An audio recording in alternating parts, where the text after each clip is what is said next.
Oh, yeah, wrong 'un. Yes, we have Janet Percival, ex-Detective Constable of Nottinghamshire Police, live on our live number 232, starting at 7:30 this evening.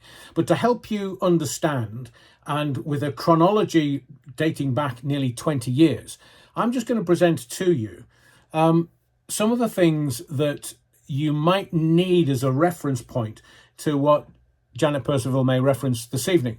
I'm going to give you 20 controversial facts, scandals and revelations about Alex Belfield from his career and legal troubles, and I'm presenting them chronologically for clarity based on extensive research. Now, everything that I'm about to tell you, the 20 controversial facts, are freely available online. They're freely available in the public domain. I'm not speaking out of school. These are facts, but delivered from the public domain.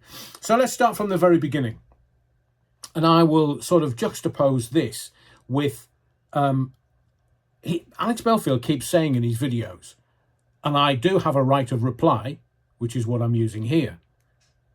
He says he's never spoken to me, he's never met me, he's never had anything to do with me since 1999. Well, actually, bombshell number one. In 2006, whilst working as a DJ at Capital Gold, Alex Belfield sparked outrage by referring to a 16-year-old pregnant girl as a dirty little slapper and a dirty little tart on air, leading to significant criticism and complaints to Ofcom, the UK's broadcasting regulator. It's interesting that he says he hasn't had anything to do with me at all in any way, shape or form since 1999 when he was 19. Well, in 2006, I was doing recorded inserts into his Capital Gold show. So when you hear him say he's had nothing to do with me since 1999, he's lying, categorically lying. And that bombshell number one proves that he's lying to you. Bombshell number two, and we'll get into some of the facts that became evident during the trial. So in December 2010, as mid-morning presenter at BBC Radio Leeds, Alex Belfield was suspended for 1 day after making wholly inappropriate, lewd, on-air comments to weather presenter Keely Donovan, suggesting that he'd been wholly inappropriate at home over her broadcasts, resulting in a very strong reprimand from BBC bosses. Bombshell number three, and still in 2010, Belfield was ultimately sacked from BBC Radio Leeds after just 10 months, with managing editor Rosina Breen terminating his contract early due to his behavioural issues, including the lewd incident with the weather forecaster, contradicting his later claims of leaving voluntarily. Bombshell number four. In early 2011, Belfield posted a veiled tweet suggesting that BBC Radio Leeds presenter Liz Green should be sent to Auschwitz following her acclaimed documentary on the concentration camp. This anti-Semitic insinuation contributed to the full termination of his BBC ties and marked the start of his harassment campaigns. Bombshell number five. Remember, there are 20 of them.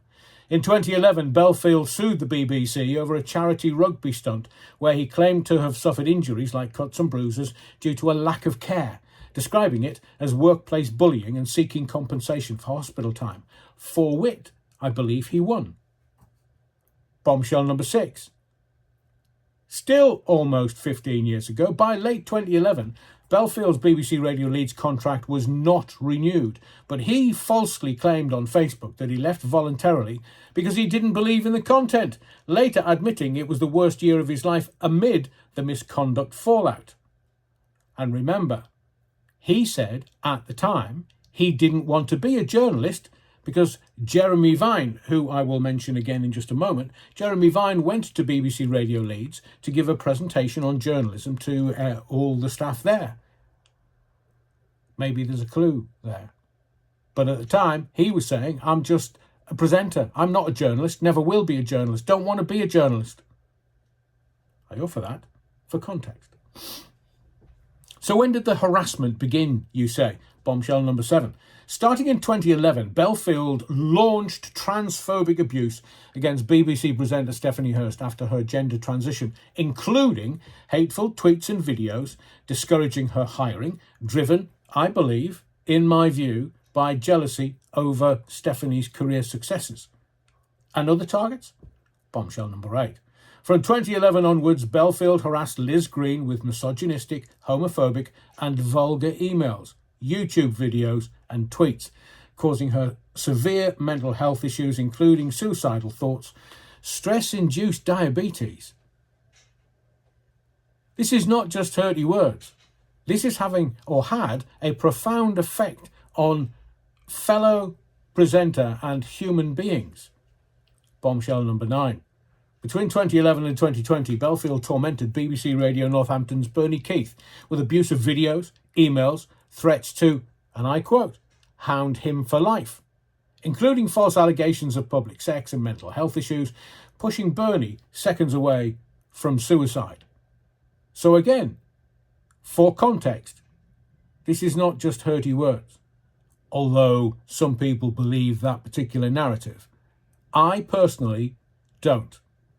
Bombshell number 10. From 2011 to 2021, Belfield bombarded Rosina Breen with anywhere between 4,000 and 6,000 vulgar emails over 5 years, including sexualised remarks about her appearance and lingerie shopping as part of a decade-long harassment that caused serious mental health problems. But were there any other female victims? Yes, of course. Bombshell number 11. Starting in 2011, Belfield targeted Helen Thomas with false allegations of bullying him via emails and social media, leading to significant distress and mental health issues for her as a former BBC executive. But what about the non-BBC targets? Bombshell number 12. From around 2012, Belfield harassed videographer Ben Hewitt by involving his family, using images of his wife and child in videos, attempting to contact her about a baby scan and undermining his business by emailing clients. I reiterate, this was not just hurty words. And theatre-related issues? Well, bombshell number 13. In the mid-2010s, Belfield targeted theatre blogger Philip Dehaney after criticism, calling his mother during lockdown, recording it, revealing a spent conviction, and making homophobic threats like chop his head off.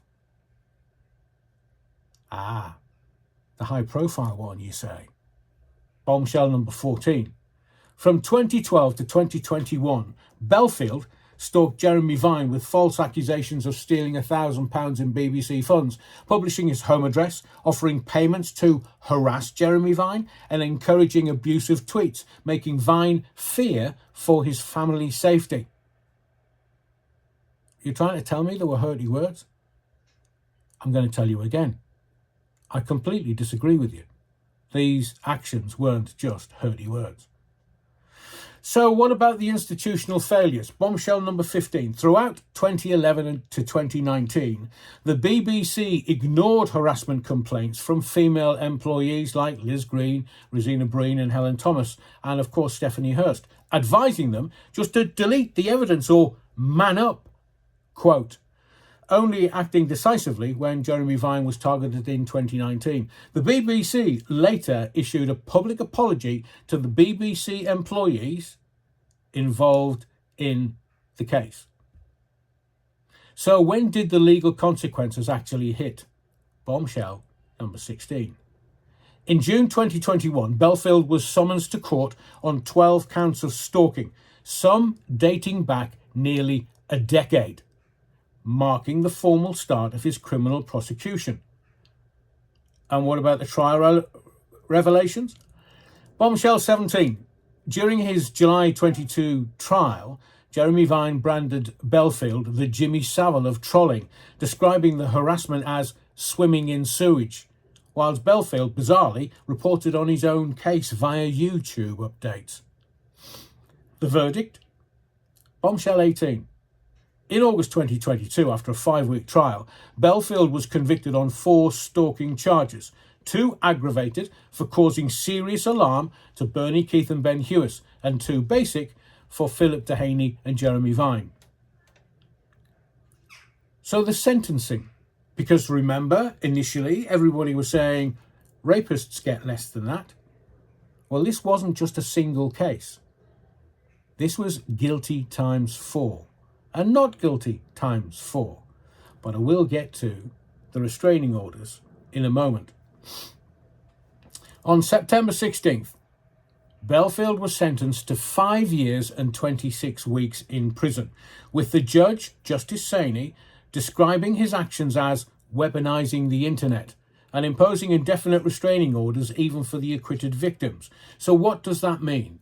The restraining orders are for life, until he takes his final breath, for life, and are in place both directly and indirectly. So the judge wouldn't have imposed restraining orders on the 8 victims in the court case. It would have had a very different outcome if the BBC hadn't advised 4 of the victims to just delete. I won't paraphrase, but it was down at the BBC. So what have been the recent developments? You know about the court case from Jeremy Vine, who took Alex Belfield to the High Court and won. Alex Belfield, at the defamation case that Jeremy Vine brought against him, Alex Belfield said he lied. So he's a self-admitted liar in the High Court. Not just once. Bombshell number 20. In May 2024, Alex Belfield lost a libel case to the police detective, Janet Percival, that led his investigation, retracting false corruption claims. He said he would issue an apology on his social media platforms and hasn't. And in this case, the defamation case that ex-DC Janet Percival brought against him, he admitted to lying. So the police, therefore, would consider this a course of conduct. Twice he's admitted to lying. Twice he's self-admitted to lying. That's a course of conduct. And also, his release in June 2025, he's readily admitted he's, and I quote, very likely, end quotes, to return to prison over new issues as victims relieve their trauma. So I wanted you to understand the chronology and the timeline. This is not just a couple of emails, although some people in his defence have said, it was only 30 emails. I think you'll find it was not. And Janet Percival is going to correct that narrative and other things tonight from 7:30. It's live 232.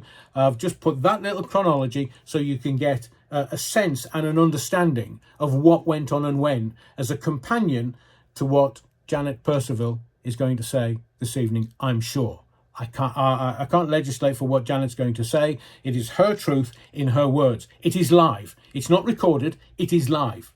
So there may be varying things that we don't get round to discussing, but we will try our best to allay all the lies, all the gaslighting, and all the false narratives that have been pushed out on social medias over the last 5 years or so. My name's Adrian Allen. This is the Theatre of the Mind. This is not a show. This is a mission.